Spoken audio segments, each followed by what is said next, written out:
Hello everyone, ప్రస్తుతం మనతోటి స్టూడియోలో సీనియర్ జర్నలిస్ట్ జగదేవ్ గారు ఉన్నారు. వెల్కమ్ చెప్పేద్దాం. Hello sir. హాయ్ జకి. ఇప్పుడు నరేంద్ర మోదీ గారు ఈసారి ఏపీని స్పెషల్గా చూస్తున్నారంటే ఏం చెప్తారు సార్? ఎందుకంటే రీసెంట్గా ఒక పెద్ద గుడ్ న్యూస్ కూడా చెప్పారు. సో ఏం చెప్తారు సార్? యాక్చువల్గా స్పెషల్గా చూడటం యొక్క బాధ్యత కూడా కేంద్ర క్యాబినెట్కి, ఇప్పుడు కేంద్ర ప్రభుత్వానికి. కేంద్రంలో కూడా కూటమి, రాష్ట్రంలో కూడా కూటమి.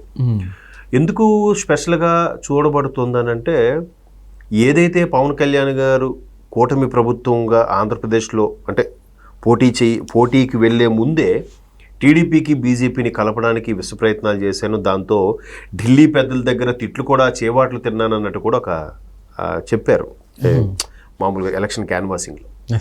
సో ఆ తర్వాత చంద్రబాబు నాయుడు గారిని పిలిపించుకుని సమావేశం అంటే అయిన తర్వాత బయటకు వచ్చాక చంద్రబాబు నాయుడు గారు ఇచ్చిన స్టేట్మెంట్ ఏంటంటే, కూటమికి వెళ్తున్నాము, బట్ ఈసారి గట్టిగా నిర్ణయం తీసుకుని వెళ్తున్నాము అని ఒక మాట చెప్పారు.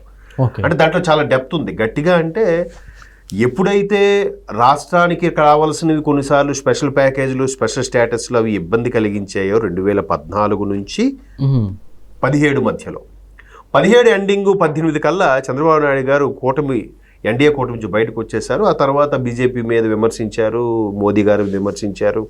బీజేపీ కూడా టీడీపీకి ఇలా కాదు కదా అనుకుని మొత్తానికి ఏదో పెద్ద సెట్టింగ్ ఏదో చేసినట్టుంది అనుకుంటున్నారు చాలామంది టాకు. అందువల్లే వైసీపీ వచ్చిందని కూడా అయింది 2019. సో ఈసారి ఖచ్చితంగా బుల్లెట్ దిగాలి అని కొన్ని రకాల ఫార్మాలిటీస్ కానీ, సిద్ధాంతీస్ కానీ, టర్మ్స్ అండ్ కండిషన్స్ ముందుగానే అనుకున్నారు. దానికి అనుగుణంగానే బీజేపీ ప్రభుత్వం, నథింగ్ బట్ ఎన్డీఏ ప్రభుత్వం, రాష్ట్రానికి కావాల్సినవన్నీ కూడా శాంక్షన్ చేస్తుంది. మనకి రాష్ట్రానికి కావాల్సిన 2 కేంద్ర మంత్రులు ఇచ్చారు. 3వ కేంద్ర మంత్రి ఇచ్చినా కూడా అది బీజేపీ ఖాతాలోకి ఉంది కాబట్టి మొత్తానికి 3 కేంద్ర కేబినెట్ హోదాలు ఇచ్చినట్టే. ఇకపోతే ప్రతిదీ కూడా మన వాళ్ళు నితీష్ కుమార్ గారు లాగా చంద్రబాబు నాయుడు గారు నాకు అది కావాలి, ఇది కావాలి, స్పీకర్ కావాలి, 5 కేంద్ర మంత్రులు కావాలి, ఎట్లా లేకుండా క్యాజువల్గా సరే ఇవ్వండి, మాకు ప్రతిదీ రాష్ట్ర రాజధానికి అంటే అనాథగా ఉండిపోయిన రాష్ట్రానికి ఏదో బాగు కోసం స్పెషల్ స్టేటస్ ఇవ్వకపోయినా ప్యాకేజీ రూపంలో ఇవ్వండి అంటే దానికి తగ్గట్టుగానే కేంద్ర ప్రభుత్వం సహాయం చేస్తూ వస్తుంది.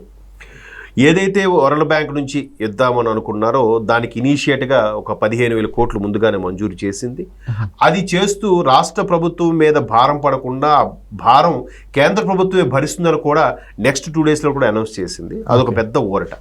సో పనులు శరవేగంగా. మరోవైపు పెట్టుబడులకు రావడానికి ఏంటి సరే, పెట్రోలియంకి సంబంధించిన, ఆయిల్కి సంబంధించినవి ఏవైతే ఉన్నాయో మరలా గుజరాత్కి వెళ్తాయి అనుకున్నారు, అది కూడా ఇప్పుడు ఆంధ్రప్రదేశ్కి రాబోతుంది. ఇవాల్టి ఇంతకు ముందు నిన్న జరిగిన ఈ క్యాబినెట్ సమావేశం ఏదైతే ఉందో దీంట్లో ఈసారి ఈ సెమీ కండక్టర్కి సంబంధించిన ఇండస్ట్రీస్ పెట్టడానికి సుముఖంగా ఉంది. అయితే ఎక్కడ పెడతారు, కేంద్ర ప్రభుత్వం ఎక్కడ నిర్ణయిస్తే ఆయా రాష్ట్రాల్లో పెట్టడానికే సుముఖంగా ఉంది. అది కూడా ఏంటి, 6M అని కానీ, లేదంటే 3D గ్లాస్ అని, తర్వాత అడ్వాన్స్డ్ సిస్టమ్స్ అని కొన్ని MNCs ఉన్నాయి. సో అవి సెమీ కండక్టర్స్తో పాటు అడ్వాన్స్డ్ సిస్టమ్కి ఉపయోగపడే అసెంబుల్డ్ ఐటమ్స్ కూడా తయారు చేయడానికి సుముఖంగా ఉన్నాయి. ఎక్కడెక్కడ పెట్టాలి ఏంటి అనే దాని మీద ప్రధానంగా చాలా ప్రపోజల్స్ వచ్చాయి. మరలా గుజరాత్ వచ్చింది, ఉత్తరప్రదేశ్ ఉంది, బీహార్ పోటీగా ఉంది, పంజాబ్ పోటీగా ఉంది, వెస్ట్ బెంగాల్ కూడా అనుకున్నారు, ఒరిస్సా అనుకున్నారు. కానీ కేంద్ర కేబినెట్ నిర్ణయం ప్రకారం ఎవరైతే వైష్ణవ్, ఆయన సమాచార శాఖ మంత్రి వైష్ణవ్ సంథింగ్ పేరు, ఆయన అనౌన్స్ చేసిన దాని ప్రకారం ఏంటంటే ఈసారి ఆ అడ్వాన్స్ సిస్టమ్కి సంబంధించి first priority Andhra Pradesh, second priority Punjab, third priority Orissa. Orissa కూడా ఎందుకు ప్రాధాన్యత ఇచ్చింది ఈసారి క్యాబినెట్ అంటే, ఎప్పటి నుంచో కొనసాగుతున్న నవీన్ పట్నాయక్ గారి ప్రభుత్వం ఉంది, ఒక్కసారి బీజేపీ కైవసం చేసుకుంది, బీజేపీ ముఖ్యమంత్రి అయ్యారు. సో ఒరిస్సా ప్రజలకు కూడా మన మీద ఆ ఫెయిత్ పెరగాలంటే కేటాయించాలి. ఒరిస్సాకి పరంగా చాలామంది ఏమనుకుంటారంటే ఇండస్ట్రీస్ చాలా తక్కువ ఉంటాయి అనుకుంటారు. భువనేశ్వర్, కటక్ పరిధుల్లో సాఫ్ట్వేర్ కంపెనీస్ కూడా వచ్చాయి, ఇప్పుడు నడుస్తున్నాయి.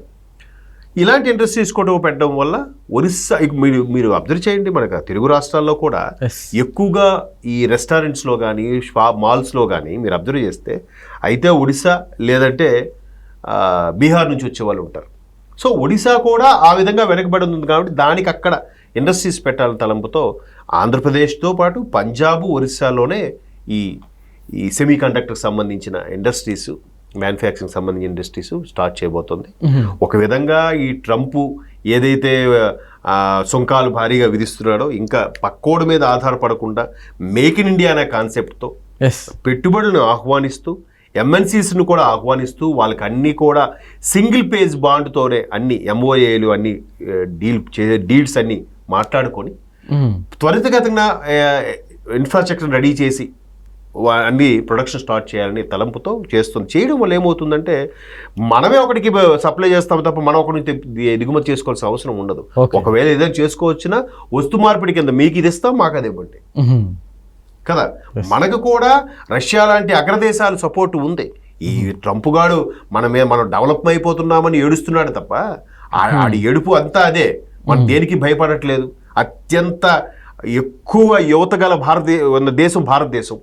ఈరోజు ప్రపంచంలో కూడా ఎక్కువ మంది పనిచేసే వ్యక్తులు యువత ఉన్న దేశము భారతదేశం. కాబట్టి ఎంత పెద్ద మార్కెట్ కాబట్టి ఇక్కడ ఎవడైనా దృష్టి సారిస్తాడు, ఇక్కడ ఎవడైనా పెడతాడు. ఎక్కడ మార్కెట్ ఒక్కసారి ఒక 1 to 5 మధ్యలో 2 to 5 అయినా చాలు, 2% మార్కెట్ ఆక్యుపై చేసినా వాడికి 1000 కోట్ల టర్న్ ఓవర్ అవుతుంది. అది భారతదేశం యొక్క గొప్పతనం. కాబట్టి అవి ఇక్కడికి వస్తున్నాయి. ఆ ఎంఎన్సీస్ ఇందాక చెప్పినట్టుగా 6M 3D గ్లాస్ అని కానీ అడ్వాన్స్డ్ సిస్టమ్స్ లాంటి కంపెనీలు వస్తున్నాయి. కాబట్టి అవి ఎక్కడ పెట్టాలనేది క్యాబినెట్ నిర్ణయం ప్రకారం ఫస్ట్ మనం ఎక్కువగా కూటమి ప్రభుత్వంలో ఉన్నప్పటికీ ఆంధ్రప్రదేశ్ ప్రభుత్వం అంతగా ప్రెజర్ తీసుకోవట్లేదు. కాబట్టి చంద్రబాబు నాయుడు గారు విధంగా పనితనమే అనుకోవచ్చుగా, రిక్వెస్ట్ అనుకోవచ్చుగా. నిన్న లేదు మొన్న ప్రధానమంత్రి కూడా తెలుగుదేశం ఎంపీలు స్పెషల్గా వెళ్ళి, ఎప్పుడైనా ఎవరైనా వెళ్ళి ఏం చేస్తారు, సార్ మాకు అది కావాలి, ఈ ప్రాజెక్ట్ కావాలి, అవి కావాలి, స్పెషల్ ప్యాకేజ్ కావాలి, స్పెషల్ స్టాటస్ కావాలంటారు. మన వాళ్ళకి కాదు, సార్ మీ పనితనం చాలా బాగుంది, మొన్న ఆపరేషన్ సింధూర్ విషయంలో చాలా బాగా మాట్లాడారు, అలాగే ఉక్రెయిన్ రష్యాకి సంబంధించి కూడా చాలా బ్యాలెన్స్గా ఉన్నారు, మీరు చాలా బాగా ప్రపంచం అంతా కూడా ఖ్యాతి భారతదేశానికి అంత వచ్చిందంటే మీ వల్లే అన్నట్టుగా మన వాళ్ళు ముందుగానే ఆయనకి ప్రశంసిస్తూ మాట్లాడడం కూడా ఆయన చాలా ఇంప్రెస్ అవుతాడు కదా.